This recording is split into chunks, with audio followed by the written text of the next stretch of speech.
Heart centred parenting के हमारे इस सफ़र में आपका एक बार फिर से स्वागत है।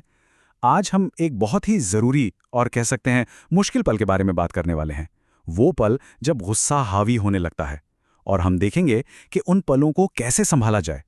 चलिए एक सिचुएशन इमेजिन करते हैं जो हम में से कई लोगों के साथ हुई होगी। बच्चा खेल रहा है और अचानक नए सोफे पर दूध गिर जाता है। अब इस पल में क्या होता है? ये एक छोटा सा एक्सीडेंट है ना? पर अक्सर ये एक बहुत बड़े रिएक्शन को ट्रिगर कर देता है।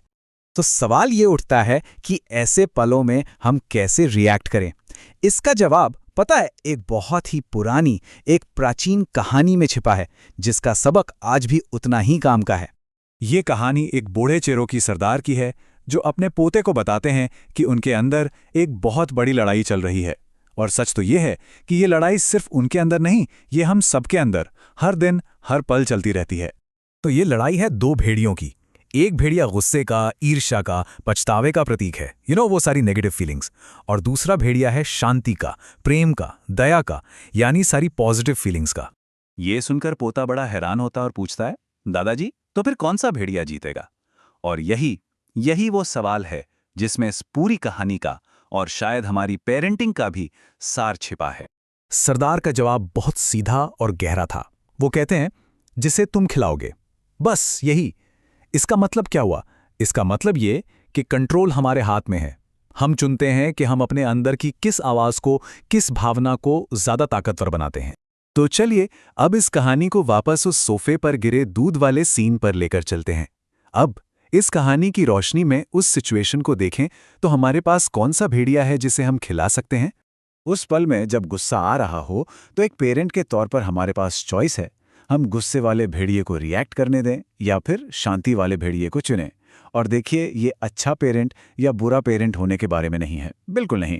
ये बस उस एक पल में होश में रहकर एक फैसला लेने के बारे में है।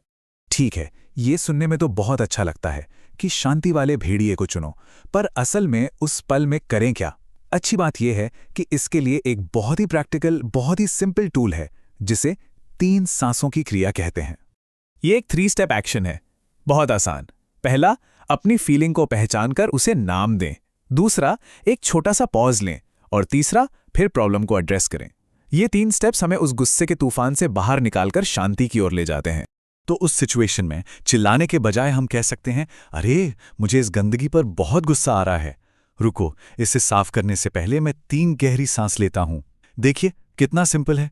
जैसे ही हमने ये कहा, हमने अपनी फीलिंग को एक्सेप्ट किया, एक पॉज लिया और शांति वाले भेड़िए को खाना खिला दिया। और बच्चे के लिए ये एक बहुत पावरफुल मैसेज है। और इस छोटे से एक्शन का असर सिर्फ उस दूध के दाग को साफ करने तक नहीं है, बिल्कुल नहीं। इसकी असली ताकत बहुत गहरी है। ये पूरे घर के माहौल को, बच्चों के साथ हमारे रिश्ते को एक नई शांत दिशा देता है। सोचिए, ये सिर्फ एक भावना को मैनेज करने की बात नहीं है। हम अपने बच्चे को उदाहरण देकर जिंदगी का एक बहुत बड़ा सबक सिखा रहे हैं। हर बार जब हम ऐसा करते हैं, हम एक ज्यादा शांत, ज्यादा कनेक्टेड घर की नींव रख रहे होते हैं। और अपने बच्चे को इमोशंस को संभालने का जो हुनर हम दे रहे हैं, वो किसी तोहफे से कम नहीं है। तो हम अगले पड़ाव पर बढ़ें उससे पहले चलिए आज की सबसे जरूरी सीख को समेट लेते हैं, क्योंकि ये एक छोटी सी प्रैक्टिस है जो सच में बहुत बड़े बदलाव ला सकती है। तो याद रखने वाली बात क्या है? हमारे अंदर हमेशा वो 2 भेड़िए मौजूद हैं। जब भी गुस्सा आए तो सबसे पहले उस फीलिंग को जोर से नाम दें, फिर 3 गहरी सांसें लेकर एक छोटा सा ब्रेक लें और फिर शांति वाले भेड़िए को खिलाने का फैसला करें। बस ये आसान सा फ्रेमवर्क गुस्से के एक पल को सिखाने के एक शानदार मौके में बदल देता है। हमारे साथ हार्ट सेंटर्ड पेरेंटिंग के इस सफर का हिस्सा बनने के लिए बहुत बहुत शुक्रिया। उम्मीद है इस 3 सांसों की क्रिया को आजमाया जाएगा। और हाँ, हमारे साथ आगे भी जुड़े रहिएगा, क्योंकि अगली बार हम बात करेंगे कि कैसे घर के रोजमर्रा के कामों को एक मजेदार योगदान के खेल या कंट्रीब्यूशन गेम में बदला जा सकता है। मिलते हैं अगले पड़ाव पर।